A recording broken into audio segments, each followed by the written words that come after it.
or by one. We shall do this. We shall do this now.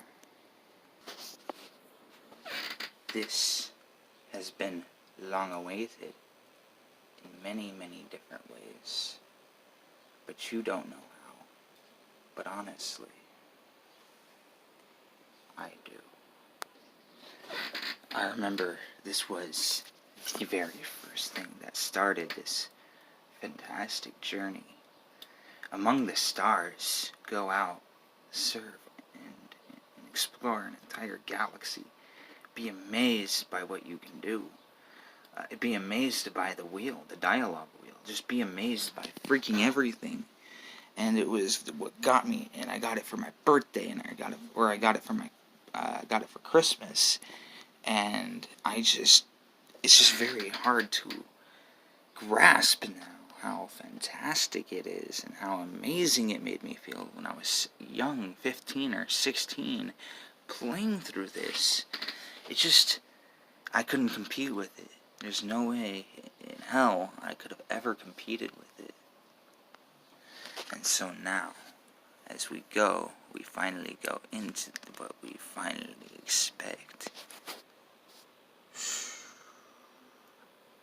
Mass Effect 2. I was very excited to play this again. I remember playing through this the very first time. I was very excited, and I could just go into detail how fantastic it made me feel, knowing that I lost my ship and my crew, but I came back.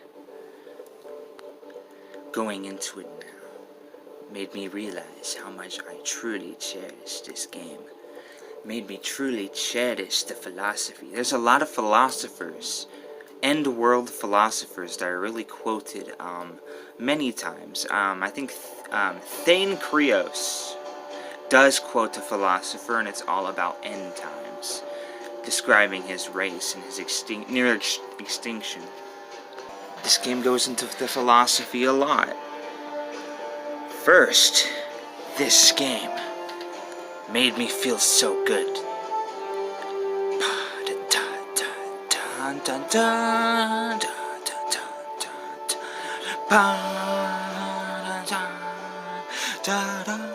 First, the first part of philosophy was Thane Krios, about his world dying out. But an oceanic species saved him, and so that his race are indebted as voluntary slaves to be assassins for this oceanic species. And you can question whether that is right or wrong. Then you can meet the Solarian scientist, the psychotic one, the one with the gun, but also the medical equipment. Can save your life or kill you in one swoop, one action.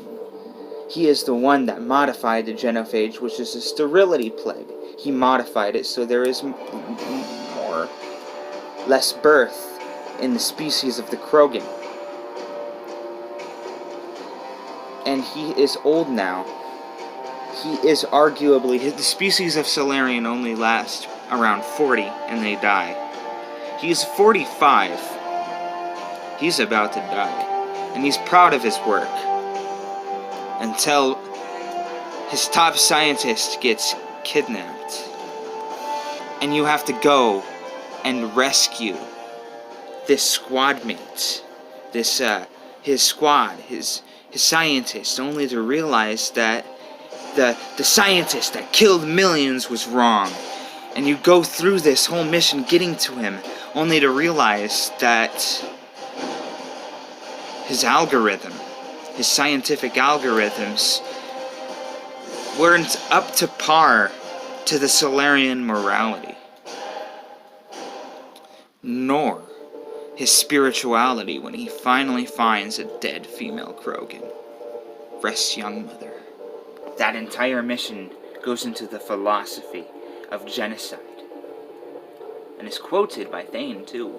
The whole idea of a race in the galaxy, or on whatever you want to believe, and it goes into the philosophy about how humanity could die the same way. And the alien Thane quotes a human philosopher on this ideal. And this mission with Morden and his scientist Malin, and watching the Krogan clans fight, and seeing what the Solarians actually did, and the possible future they could have post-genocide, really puts the question of white light to death. Because I got into white light spirituality and I understand it. I understand white light spirituality is a fear-based religion that quotes the Bible a lot. Way too much for it to be a supposed religion or spirituality away from toxic religion. But it goes way too close to the Bible about fear of negativity being way too close to the idea of the original sin. And this is real shit, by the way. I'm not talking about the game. I'm using the game as an example to explain this. That the philosophy of genocide and realizing regret when you're about to die of old age and shit like that, that type of philosophy really questions the entire idea of white light spirituality in today's world. Then we get to Tally, who is the innocent girl being charged with treason.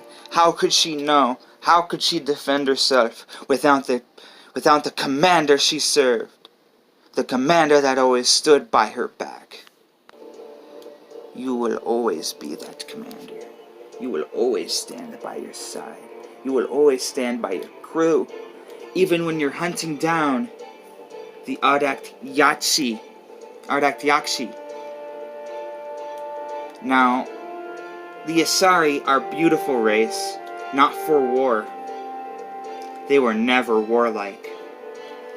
But when you understand and talk to the Justicar that has lived for nearly 1,000 years, near matriarch age, she starts talking to you about how originally the Asari were were more evil than what led on.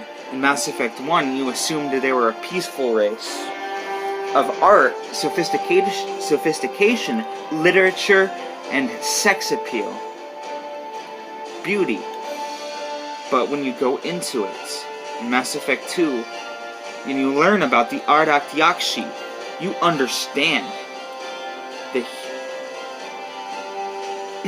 When Mass Effect 1, you understood that maybe the idea of the Asari in real-life conjecture to real-life paganism is that the Asari came around and the humans worshipped the Asari as the pagan goddess.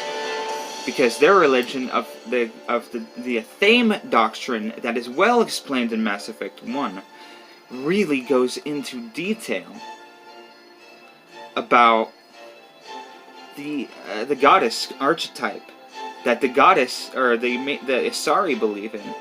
It's also a possibility that whoever wrote this game believed that the alien Asari were the ones that inspired the original tribal humans to believe in the goddess. In fact, the original plot twist at the end of Mass Effect 1, before it got canned, was that humans were genetically created by them. But then, that changed a lot in development. And then, the last thing. Legion.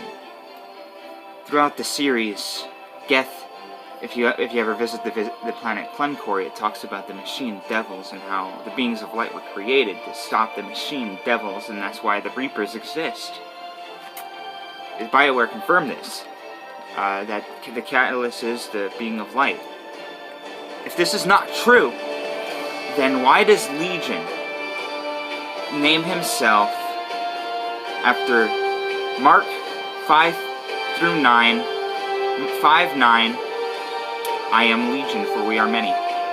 If that's not true, then why does the first synthetic intelligence ever confirm its identity as Legion?